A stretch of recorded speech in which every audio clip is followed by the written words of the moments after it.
तो नमस्कार, स्वागत है आपका लक्ष्य डिफेंस एकेडमी स्तौन के इस यूट्यूब चैनल पर। इससे पहले अगर आपने चैनल को सब्सक्राइब नहीं किया है तो चैनल सब्सक्राइब कर लें, वीडियो को लाइक करें, शेयर करें।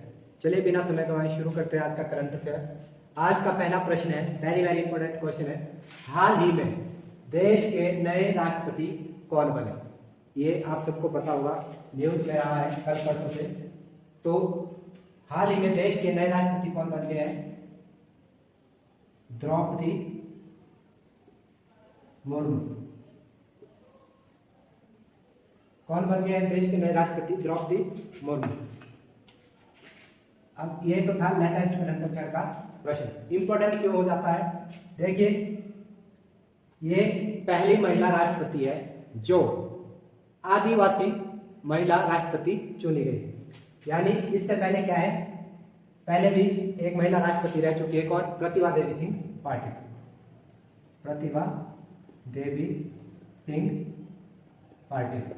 परंतु ये इंपॉर्टेंट इसलिए हो जाती है क्योंकि ये प्रथम भारतीय महिला है जो आदिवासी से चुनी जाने वाली पहली राष्ट्रपति है। क्वेश्चन दो प्रकार से आ जाता है, भारत की पहली आदिवासी महिला तथा भारत की दूसरी महिला राष्ट्रपति। जैसे भी क्वेश्चन बनेगा आपने उस हिसाब से आंसर लगाना है। पहली महिला राष्ट्रपति कौन थी? प्रतिभा देवी सिंह पाटिल। दूसरी महिला राष्ट्रपति कौन बन गई? द्रौपदी मुर्मू। पहली महिला आदिवासी राष्ट्रपति कौन बनी? द्रौपदी मुर्मू। देखिए, इनकी अगर उम्र की बात की जाए, कितने साल की है? 64 साल की उम्र यहाँ पर नहीं पूछी जाएगी, परंतु इंपॉर्टेंट क्वेश्चन यहाँ से बन जाता है कि ये कौन से नंबर की राष्ट्रपति है? 15। ये हमारे 15वें नंबर की राष्ट्रपति। इससे पहले कौन थे हमारे राष्ट्रपति? रामनाथ कोविंद। आपने नाम सुना होगा, रामनाथ कोविंद। और ये कौन से नंबर के राष्ट्रपति थे? 14वें। और जो अभी बने ये कौन से नंबर के राष्ट्रपति बने? 15। तो यहाँ से ये क्वेश्चन वेरी वेरी इंपॉर्टेंट बन जाता है। उसके बाद यहाँ से अगला क्वेश्चन अगर आए तो वो बन सकता है कि इन्होंने अभी जो जैसे चुनाव जीता तो इनके विपक्ष में कौन थे? तो विपक्ष में इनके थे यशवंत सिन्हा, और इन्होंने जो है काफी भारी अंतर से जो है ये चुनाव जीता। उसके बाद अगर राष्ट्रपति की यहाँ पर बात हो रही तो राष्ट्रपति से बहुत सारे क्वेश्चन जो है इंपॉर्टेंट बन जाते हैं। जैसे पहला प्रश्न यहाँ से बनता है कि भारत में कार्यपालिका का अध्यक्ष कौन होता है? अगर कार्यपालिका की बात की जाए कि भारत में कार्यपालिका का अध्यक्ष कौन होता है? होता है राष्ट्रपति। आपने सुना होगा, डायरेक्ट क्वेश्चन जो बहुत बार आ चुके हैं ये क्वेश्चन कि कार्यपालिका का अध्यक्ष कौन होता है? राष्ट्रपति। वही एक दूसरा क्वेश्चन बन जाता है कि भारतीय संविधान के अनुसार संघ की कार्य शक्ति किस में निहित होती है? अगर संघ की बात आ जाए, संघ की शक्तियां आपने पढ़ी होगी, किस में निहित होती है? राष्ट्रपति। राष्ट्रपति के पास क्या है? ये सारी की सारी शक्तियां होती है। इनका निर्णय कौन लेता है? राष्ट्रपति। वहीं पर एक और इंपॉर्टेंट क्वेश्चन बन जाता है जो हर बार एग्जाम में रहा है कि जो हमारी सेनाएं होती है, 3 सेनाएं हमारी है, जल सेना, थल सेना और वायु सेना। तो तीनों सेनाओं का जो प्रमुख होता है, तीनों सेनाओं का प्रमुख कौन होता है? राष्ट्रपति। तीनों सेनाओं का जो प्रमुख होता है वो होता है राष्ट्रपति। अगर आपने यहाँ से एक और क्वेश्चन बनता है कि अगर आपने किसका राष्ट्रपति का चुनाव लड़ना है, राष्ट्रपति का चुनाव अगर आप लड़ते हैं तो इसके लिए न्यूनतम आयु कितनी होनी चाहिए? इसके लिए न्यूनतम आयु कितनी? 35। अगर आ जाए कि अधिकतम आयु कितनी होनी चाहिए, तो अधिकतम आयु की कोई सीमा नहीं है। वहीं पर जो कार्यकाल की बात की जाए कि अधिकतम कब तक राष्ट्रपति रह सकते हैं, राष्ट्रपति जो है कितनी बार चुनाव लड़ सकते हैं, तब भी क्या इसका आंसर क्या आएगा कि कोई सीमा नहीं है। राष्ट्रपति चाहे 1 बार लड़े, 2 बार लड़े, बस न्यूनतम सीमा कितनी होनी चाहिए? 35 वर्ष। उसके बाद चाहे वो 10 बार लड़े, चाहे 15 बार लड़े। फिर एक और क्वेश्चन बन जाता है कि भारत के राष्ट्रपति के पद व गोपनीयता की शपथ कौन दिलाता है? राष्ट्रपति को गोपनीयता की शपथ कौन दिलाता है? CJI, chief justice of India. ये वेरी वेरी इंपॉर्टेंट है। उसके बाद अगर त्याग पत्र की बात आ जाए कि राष्ट्रपति अपना त्याग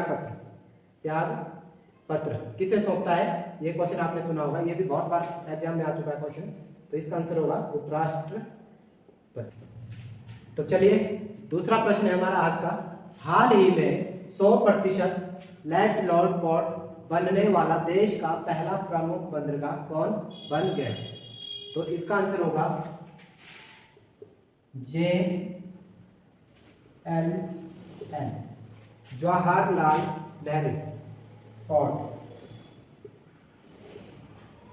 ये क्या है? देश का पहला 100% लैंडलॉर्ड पोर्ट बनने वाला पहला बंदरगाह। देखिए इसमें इंपॉर्टेंट पॉइंट क्या है? PPP। ये जो बंदरगाह है किस मॉडल पर आधारित है? PPP। अब PPP की फुल फॉर्म क्या होती है? Public private partnership. Public private partnership. अब इसका काम क्या है? यानी यह जो बंदरगाह बन रहा है पब्लिक और प्राइवेट दोनों की सहायता से क्या है? बंदरगाह बन रहा है। अगर यहाँ पर बात हो रही है किसकी? बंदरगाह की। देखिए यहाँ से इंपॉर्टेंट पॉइंट, दो इंपॉर्टेंट पॉइंट बन जाते हैं। कांडला बंदरगाह और कोलकाता या कोलकाता बंदरगाह। बंदरगाह को क्या है? पोर्ट भी कहते हैं। अब यहाँ पर बात किसकी हो रही है? कांडला बंदरगाह की। तो कांडला बंदरगाह का अभी हाल ही में क्या है? नया नाम चेंज हुआ है। उसका क्या नाम है?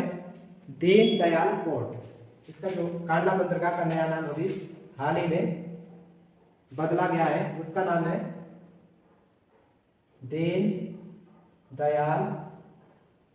दीनदयाल पोर्ट। उसके बाद बात आती है कोलकाता बंदरगाह की। इसका नया नाम क्या रखा गया है? श्यामा प्रसाद मुखर्जी बंदरगाह। कोलकाता बंदरगाह का नया नाम क्या है? श्यामा प्रसाद मुखर्जी बंदरगाह। तो चलिए आज का तीसरा प्रश्न है हमारा, ITBP ने पूर्वोत्तर भारत में अपना पहला पर्वत युद्ध प्रशिक्षण केंद्र कहाँ बनाया? तो इसका जो राइट आंसर होगा वो होगा डैंग बैंक या डोंग डैंग।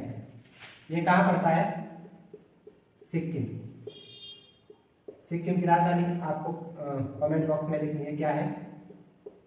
गंगटोक। देखिए बात हो रही है यहाँ पर युद्ध प्रशिक्षण केंद्र की। अगर आप कंटिन्यू करंट अफेयर पढ़ रहे होंगे या न्यूज़पेपर पढ़ते होंगे तो आपको पता होगा कि हाल ही में जो चाइना के साथ हमारी या कुछ ना कुछ सीमा विवाद चलता आ रहा है, उस पर जो है हर रोज मीटिंगें बैठती है। हर 10 दिन बाद उनके जो मुद्दे हैं उनको सॉल्व करने की कोशिश की जाती है, परंतु ये इतनी आसानी से क्या है? सॉल्व नहीं होने वाले। तो इसीलिए भारत ने क्या है? डोंग बैंग में यानी सिक्किम में अपना प्रशिक्षण केंद्र खोल दिया है। अब वहाँ पर क्या होगा कि जितने भी हमारे जवान हैं उनको पहाड़ों पर लड़ाई करने की क्या है? अलग अलग स्किलें सिखाई जाएगी। मतलब अगर हमारे ऊपर अटैक होता है तो किस प्रकार से जो है हमें भी उस चुनौतियों का सामना करना है, मतलब किस प्रकार से उस चुनौती से निपटना है। तो इसीलिए क्या है? हमारे डोंग बैंग में युद्ध प्रशिक्षण केंद्र खोला है। यहाँ पर बात हो रही है किसकी? ITBP। ITBP की फुल फॉर्म आपको पता होनी चाहिए, इंडो तिब्बतन बॉर्डर पुलिस। आ जाती है कई बार। ITBP की फुल फॉर्म है इंडो तिब्बतन बॉर्डर पुलिस। इसी के साथ हमारा अगला प्रश्न है, हाल ही में किसने एशियाई युवा और जूनियर भारोत्तोलन चैंपियनशिप में स्वर्ण पदक जीता? ये आज इसका आंसर होगा हर्षदा गरुड़। ये क्या है? Weight lifter. इन्होंने वेट लिफ्टिंग में क्या है? स्वर्ण पदक जीता। कितने किलोग्राम? 157 किलोग्राम क्या इन्होंने वजन उठाया था लास्ट टाइम, तभी क्या है ये स्वर्ण पदक जीतने में सक्सेस हुए। अब यहाँ से जो इंपॉर्टेंट प्रश्न बनता है कि ये जो चैंपियनशिप है चली हुई है, ये कहाँ चली हुई है? उज्बेकिस्तान। उज्बेकिस्तान के किस जगह में? ताशकंद। ताशकंद एक जगह है, सुना होगा आपने, ताशकंद समझौता, वहां पर क्या ये श्रृंखला चली हुई है। उसके बाद जो इंपॉर्टेंट क्वेश्चन बनता है कि इंटरनेशनल वेट लिफ्टिंग के हेडक्वार्टर कहाँ है। जो इंटरनेशनल वेट लिफ्टिंग है उसका हेडक्वार्टर कहाँ है? Lausanne, Switzerland. कहाँ पड़ता है ये? Switzerland, Lausanne, Switzerland. ये एक इंपॉर्टेंट क्वेश्चन है। उसके बाद यहाँ से एक और क्वेश्चन बनता है, ये दूसरा क्वेश्चन है, परंतु मैं इसी के साथ लिंक करूंगा क्योंकि अलग से हम प्रश्न जो है खराब नहीं करेंगे। प्रश्न है, हाल ही में ISSF यानी इंटरनेशनल शूटिंग स्पोर्ट्स फेडरेशन पुरुषों की स्किट स्पर्धा में स्वर्ण पदक जीतने वाले पहले भारतीय निशानेबाज कौन बने? उनका नाम होगा Meraj Ahmed Khan. Meraj Ahmed Khan, ISSF international shooting sports federation. इसकी फुल फॉर्म इंपॉर्टेंट है, इंटरनेशनल शूटिंग स्पोर्ट्स फेडरेशन। इसमें जो पहली बार जो स्वर्ण पदक है इसने जीता मेराज अहमद खान ने। बढ़ते हैं अगले क्वेश्चन की तरफ। 5, हाल ही में नीति आयोग के नवाचार सूचकांक में कौन सा राज्य शीर्ष पर रहा? इंपॉर्टेंट क्वेश्चन है, इसका आंसर हो जाएगा क्या? कर्नाटक।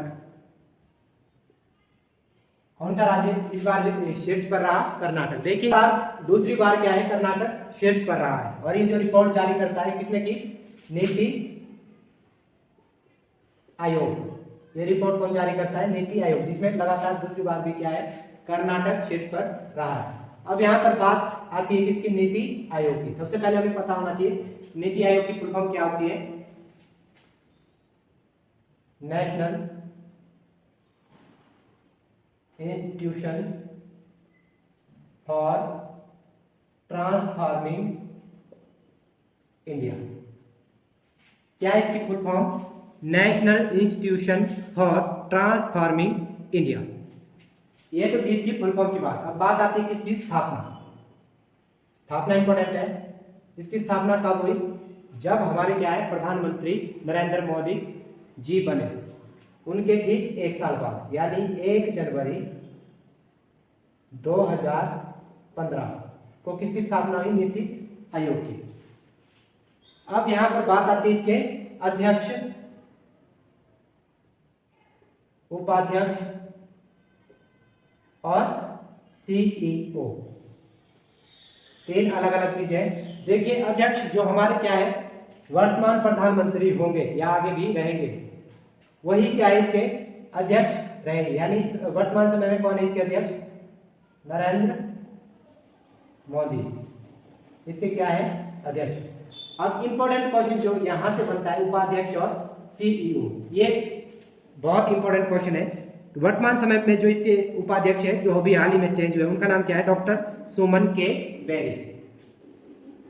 डॉक्टर सुमन के बेरी, ये क्या है इसके नए उपाध्यक्ष बने हैं। और CEO भी क्या इसके चेंज हुए हैं, जिनका नाम है परमेश्वरन अय्यर। परमेश्वरन अय्यर, ये इसके क्या है? नए CEO। अब यहाँ पर बात की जाए अगर उपाध्यक्ष की, तो क्वेश्चन बन सकता है कि नीति आयोग के पहले उपाध्यक्ष कौन बने? तो पहले उपाध्यक्ष कौन थे इसके? अरविंद पनगड़िया। ये बहुत बार क्वेश्चन आ चुका है, अरविंद पनगड़िया। ये क्या थे नीति आयोग के पहले उपाध्यक्ष। उसी प्रकार क्वेश्चन आ सकता है कि नीति आयोग के जो पहले CEO है वो कौन थे? सिंधु खुल्लर, इसके क्या थे? पहले CEO। वहीं पर अगर हम बात करें इसकी नीति आयोग की, इसका पुराना नाम क्या था? योजना आयोग। ये इंपॉर्टेंट क्वेश्चन है। योजना आयोग किसका पुराना नाम है? नीति आयोग का। और इसकी स्थापना कब हुई थी? 15 मार्च 1950। इंपॉर्टेंट क्वेश्चन है। तो ये पढ़ा हमने किसके बारे में? नीति आयोग के बारे में। तो आई होप आपको समझ आया होगा। इसी के साथ ये हमारा क्या था, अंतिम क्वेश्चन। और जैसा कि वीडियो के अंत में हमेशा बोलता हूँ कि वीडियो के बीच में हम कभी भी लाइक शेयर या सब्सक्राइब के लिए नहीं बोलते।